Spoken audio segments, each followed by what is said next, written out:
Hello everyone, আশা করি সকলে ভালো আছেন। বাংলা ইউনিভার্স থিয়েটার হতে চলেছে, একদম ঠিক শুনেছেন। রায়হান রাফি তার আপকামিং তাণ্ডব লায়ন তুফান 2 সবগুলো অ্যাডজাস্ট করতে যাচ্ছে। সবটির এক একটার সাথে একটা মিল থাকবে। তবে আমরা এখানে আফরান নিশোকে দেখতে চাই না। ফাইনাল কথা, এখানে শরীফুল আসুক, শরীফুল রাজ আসুক, সিয়াম আসুক, যেই আসুক, শুভ আসুক, কোনোই নাই। এই এই ফালতু বাচ্চা যাতে না আসে, ঠিক আছে? তো জিৎ দেব যাকে আপনি স্পাই ইউনিভার্সে ক্রিয়েট করতে চান, রায়হান রাফি ইউনিভার্সে করেন। তবে বাংলা ইউনিভার্স হচ্ছে তাণ্ডব, তুফান, লায়ন, এই সবগুলো একটা সাথে মিল। তো দুইটাতে শাকিব খান, একটা আমাদের জিৎ। তো এই শাকিব জিৎ ঘুরে ফিরে শাকিব জিৎ, তিনটা শাকিব একটা জিৎ, ঠিক আছে?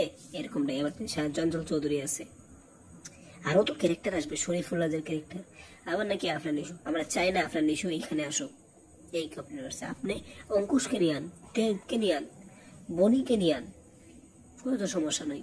আর ওই যে শ্যাম আছে, এই আরো অনেক তো আছে, নাটকের অনেকে আছে। তো থ্যাংক ইউ পুরো ভিডিওটি দেখার জন্য।